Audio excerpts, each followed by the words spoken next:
Hi everybody and welcome back to Race Across Asia Take Wu. Yes, the heat is on, the series is getting really exciting now. And we're joined again by the famous Take Woosters from Wendy Wu. Hi guys. Hi. Great to see you all. So we are glued, it's the penultimate episode that we've seen and we are dying to find out what's going to happen. The race continued from Bukittinggi in Indonesia with the seventh leg finishing in the nation's capital, Jakarta. So, Take Woosters, what do we think of the show so far? I thought, nice way to start last night's episode with Owen's 21st birthday. Oh, an amazing 21st. It's nothing like my 21st when I went mine. I did not get pelted with flour or eggs on my 21st, but what a way to celebrate it. It was brilliant. Being there with the locals, with the kids, having a great old time. Nice. I loved it. Nice. And it's a real reminder, isn't it, of when you're travelling, learning those local traditions. You know, I didn't know that people in Indonesia pelted each other with flour and eggs on their birthday. It's that really nice insight into getting under the skin of a country and how they celebrate things. Yeah, of course, definitely. Yeah. Yeah. Nice way to start as well, the penultimate episode, them all together, enjoying each other, So route choices again, obviously a key element in each show. We saw the teams navigating the length of Sumatra last night. Now, two route choices they could go: interior by the cities or on the only road that hugs the coast. What do you think? Clever tactics? Well, they ended up going interior anyway, didn't they? I think the interior probably would have been nicer for its nature, its ruggedness, climbing up into the mountains. I think the scenery would have been quite spectacular, which they all ended up doing anyway, didn't they? The boys, they was going to do the coast, and then they ended up going inland. Yeah, unintentionally. Unintentionally. And 23 hours later. Oh, they were on those buses for hours. A long time. Wouldn't it be great if there was just a boat that went all the way down the coast, and you just sat on that boat, you had a gin and tonic, and you waved at all the locals, going all the way down, and then you arrived at your final destination. That would have been great, but unfortunately, it doesn't have one of them, doesn't it? Work out It would be a nice way to travel. I do It like would be very nice. But then, you know, you'd have missed so much. You as would have well, done, of, like exactly. meeting people and the experiences. Exactly. So pros and cons. And the buses, the little buses. Yeah, Oh, absolutely. yeah, I did feel last night, more so than any of the other episodes, that real frustration when you are in a destination that you don't know very well, trying to find the right public transport to get to the right place. And language barrier. That was the thing last night, the language barrier, wasn't it? Because in Europe, you know, you get by with your broken English, your broken Spanish, your broken French, but there, you really are on your own. And I think it's funny, isn't it, with Steve and how, like, even with the language barrier, he thinks that by talking louder, he'll be understood. Oh, I find him infuriating with tell me that. about And it. the number of times that he's said to this series, "We're in a race," you know. But yeah, I guess it's just people's different ways of trying to get around that language barrier, and we do all use lots of hand movements. Don't we? Now guys, emotions running high in the episode again, as they have been. They're building and building and building as we get to the final. Betty and James last night, lots of emotion there. What did we think about Betty and James needing a hug? Yeah, no, of course. They're still quite young. They're still discovering themselves. First time kind of doing this. So, well, all of them really. But at that young age, you're still discovering yourself. Like Betty is with her condition. You know, to open up to her brother like that. It was quite a touching moment. Yeah.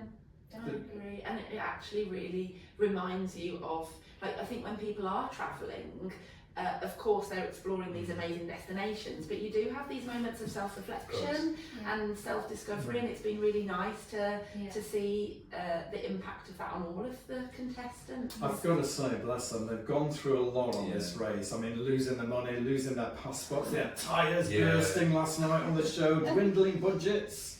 And they're only young, and they're so far from home, and it's a completely alien environment for them.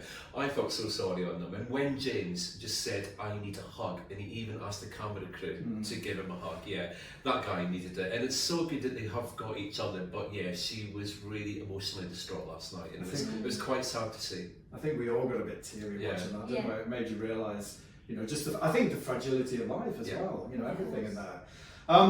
Eugenie and Isabel. Now we've seen their relationship develop. Obviously, you know, a lot They of the like series. Jekyll and Hyde, don't Oh, they just. But stealing Stephen and Viv's time. Yay! Karma. Absolute karma. Good on them. Well, they got in it first, and Stephen was there chasing Viv for something. So first come, first serve, I guess. What was? I know you Go learn a for lot it, about people saying all this stuff. Jen, hush. Oh, the inner works are coming out here. One thing we noticed, obviously, you know, race across Asia, we're seeing loads of Asia, we're seeing the journey, the geography. The series is kind of making it look easy in terms of travelling. Obviously, there are long distances involved. What do we think about travelling through Asia? I know you guys have all done it. Is it as easy as we're seeing?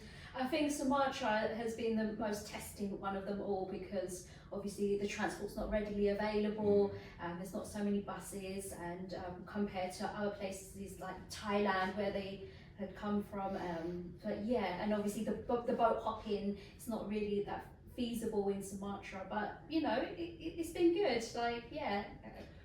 I think the biggest thing for me that we've seen is just the variety within Asia. You know, you have to remind yourself back to when they were in Japan, how different their experience was culturally, the infrastructure, but also they've faced so many different languages along the way, so many different cultures along the way, different religions, and different landscapes. Sometimes on maps things look really close together, but there's actually like a huge mountain range. Or, so I think there's those challenges just from the variety as they've travelled through. And also they haven't got any technology with them, they haven't got the mobile phone with them, they haven't got access to a laptop.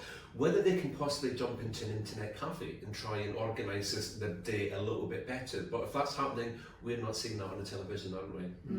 And the other thing that I find when I'm watching it each week is just I feel this pain of the things that they're missing sometimes, because obviously it's a race and we know that they haven't got time to stop and explore. But if that was you, would you not want to then go back to every single one of those countries to sort of see it properly? Do it all again, but in a more relaxed kind of way. I think subtle thing there in terms of touring, because I know you guys are specialists in touring. I guess that's what Wendy Wu Tours do so well. Yeah, just having those the research done for you so that you don't miss things, and having those experiences already arranged and planned. Because actually, I think for me that's what really hits home. They are racing through these countries at breakneck speed. They're having an incredible time, such an amazing adventure. Don't get me wrong, but you know they are also having to just power on through the countryside. They're kind of taking snapshots instead of really getting to savor, enjoy the moment. Now guys, Alfie and Owen, obviously they are winning, they're out there, they're doing so well. We saw them surfing, we saw them fishing with the locals last night, reflecting on life. Lots of newfound positivity there with those two guys, but are they being set up for a failure? I don't think they are. I think they are head and shoulders. They are in the lead at the moment, and I think they will stay in the lead. I don't know how their lead was dramatically cut by how much it was last night. That still amazes me, how they managed to lose a 12-hour lead, but they're still in the lead. It's a new day, it's a new race, a new start. I think they will gallop ahead again.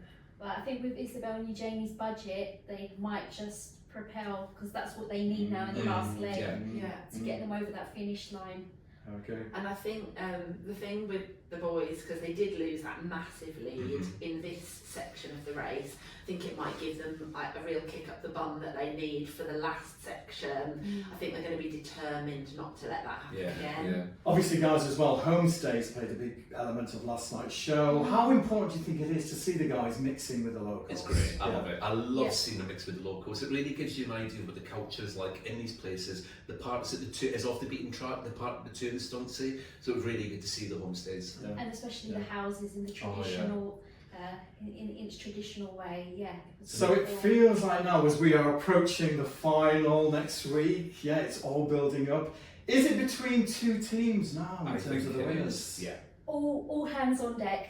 Anybody goes, could be anyone. And the budget will come into play a lot, I think, like you mentioned, Jen, because it's quite a big difference now in the amount of budget. But they can still do some work at the last minute, so the budget can always creep back up, but I think it's a two-horse race at the moment. So guys, a quick one before we finish. Take Woo, who's going to win? The boys. Isabel and Eugenie. Yeah.